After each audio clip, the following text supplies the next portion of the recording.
is Solo P1. Welcome to the debrief episode 2. And we have another race in the bag.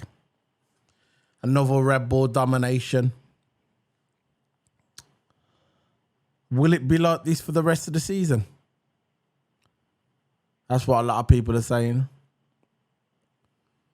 Is it going to be like this for the rest of the season? Are we going to get a 1 and 2 Red Bull? What I witnessed yesterday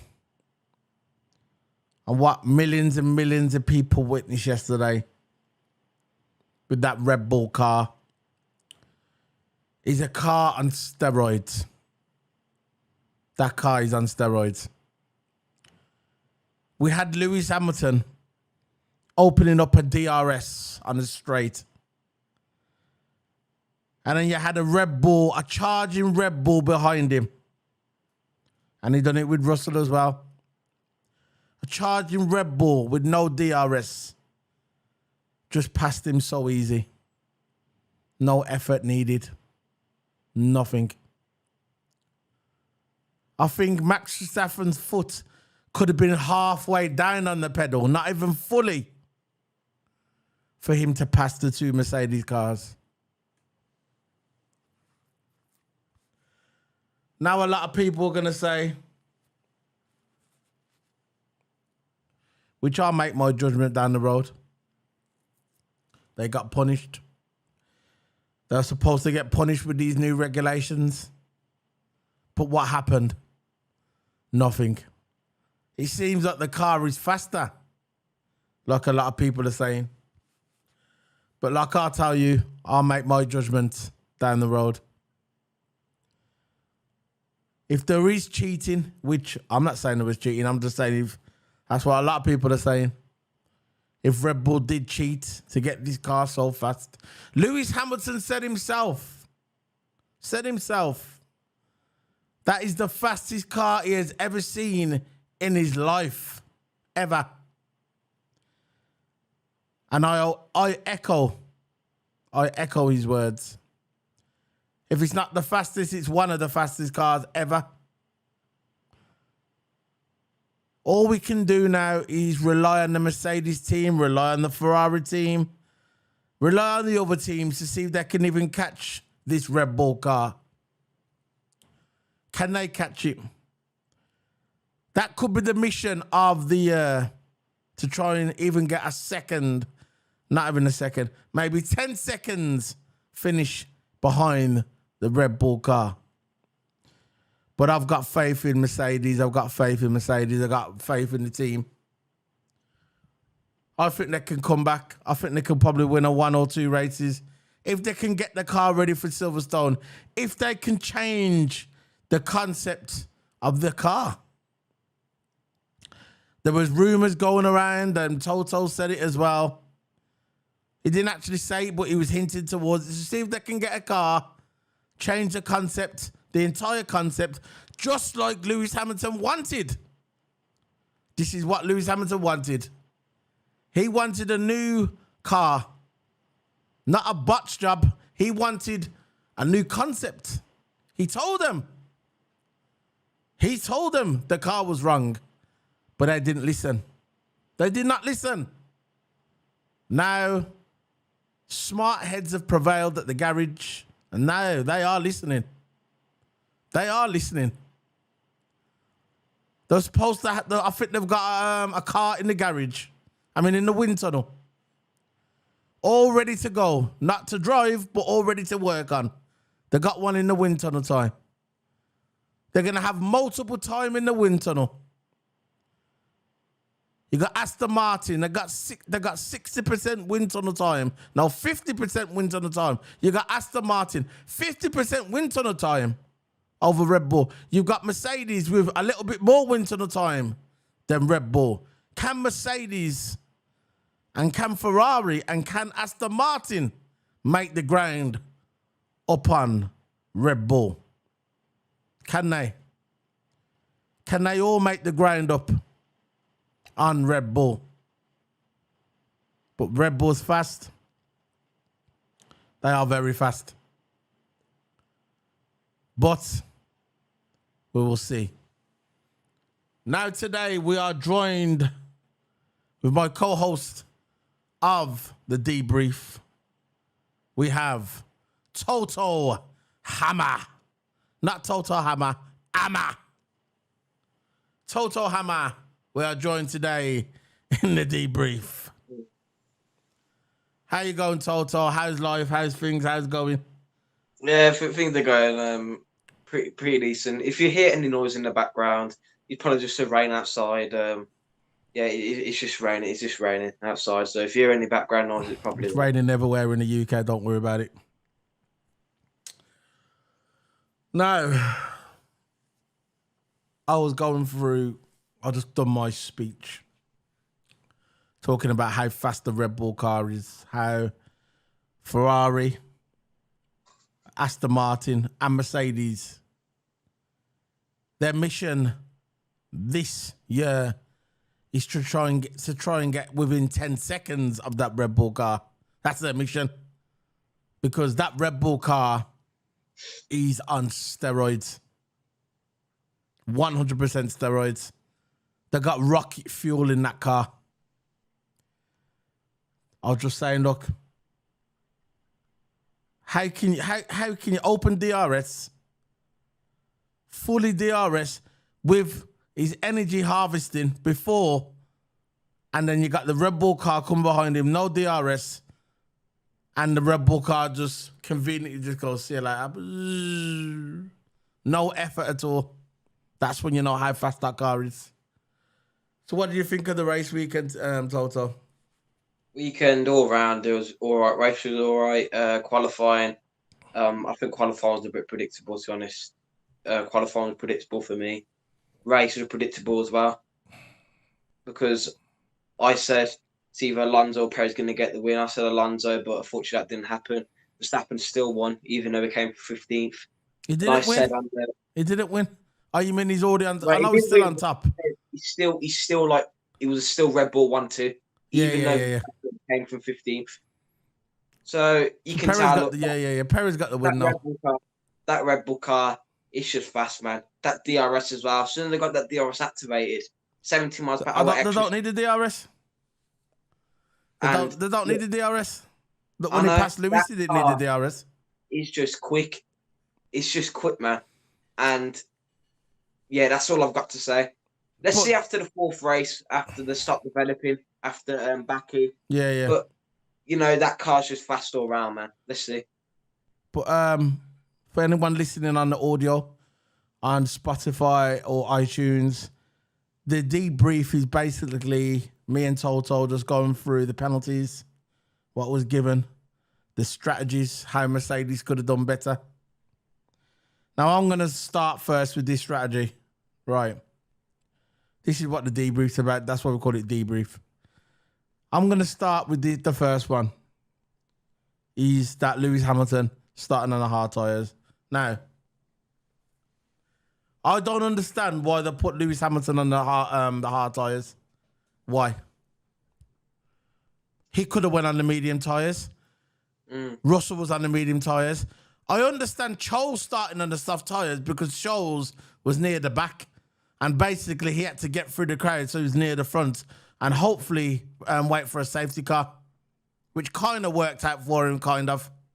But why was Lewis on the hard tyres? The hard tyres weren't really tested. They wasn't really tested around here. They should have started on the medium tyres. The medium tyres was the tyres to go. That was the strategy for the two cars. They put Russell on them, but Russell was only a few places in front of Hamilton. So why did they put Hamilton on the medium tyres? I mean, on the hard tyres? I think that was a mistake. And obviously, when I put him on the hard tyres, Lewis was complaining about there was no grip. Yeah? There was no grip in the tyres. It wasn't happy with the... it wasn't happy with the strategy. And the only thing he could do is try and let them last halfway through the race. But when the safety car come out, that kind of, smashed it. There goes his strategy again because of the safety car. So what do you think about the safety car with Lewis? I mean, was it Hamilton not the safety car? The fire strategy. yeah, For me, I would have started with the medium tyres. In the medium tyres, you get a better start off the grid. You potentially gain more positions because you're, of course, on the softer tyre. But when Hamilton started the hards, I was a bit skeptical. I was a bit skeptical. yeah, And because the hards, don't get me wrong, last yeah, for a yeah, long race. yeah, yeah, But the medium tyres, it will wear out after a while. As you can see yeah, during yeah, the yeah, race, yeah, it was behind Russell and them medium yeah. tyres, and you know this as I well, know, yeah. they're going to wear out really quickly. The top, yeah, Quickly. And to me, I think you made a mistake because if you start with the medium tyres to the hard, that will take you comfortably all to the end of the race. yeah, And that's the strategy I think Hamilton should have went for. yeah. Mercedes should have went for. And to think about it, what I would have started on the medium tires because you know there's going to be a safety car. Yeah, You know there's going to be a safety car. of course. 100%. You know there's going to be a safety car. Especially down there. So what? Why starting the hard? It I made no know. sense. It made no sense. It made no sense. When I saw Lewis on the hard, first thing I thought is mistake. He's going to complain about the grip. The grip won't be there. He's going to lose time. And it just did not make sense. He should have just stayed on the medium tyres, put them both on the medium tyres. Lewis, like you said just now, he would have probably gained some more positions. He would have had more grip. Guaranteed a safety car here. Guaranteed. So again, I thought that was they dropped the ball with Lewis there. Lewis was saying after the race that about the setup. His setup was different to George Russell's, and they were saying to him, "Oh, that's great for George getting the third place," and he said it's nothing to do. He said it's nothing to do with me. I like the way he said that. He said that's nothing to do with me, but it's good for the team. That was basically saying, look, that because in the race, right, George should have moved over. You look, my opinion on this. Go and look on the race day live review, the live reaction. I talked about it more in depth with the Russell thing and what should have happened if he would have moved over. But all I'm saying is Lewis wasn't happy. Now, the Alonso. I'll leave it with the Alonso thing if you want. The Alonso, the FLI thing. As you all know, at the end of the race, Alonso got the podium, but it was given to George Russell due to that 10-second time penalty. Yeah. But the FIA said after that race, look, we can't, assuming made a decision, we can't change. Even Damon Hill said it. The FIA can't change their decision now. And what did they go and do? Aston Martin appealed, and Alonso got his third place back. That's basically the FIA just contradicting themselves, really. Yeah. Just contradicting themselves. All the time. And the 5-second time penalty was for being out position on the starting grid. Yeah. And he served it on the safety car. Look, for me, in my opinion, this is just my opinion. You don't have to agree if you don't want to.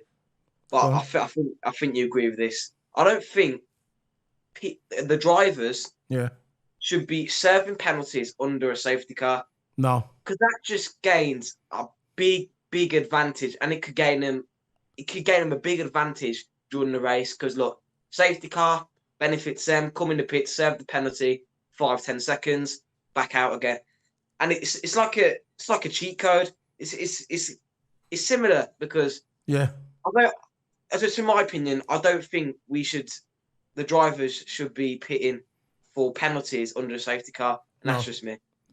I agree. To be fair, I didn't even know you could do that, I thought that was against the rules anyway, so I'm a bit behind on that one.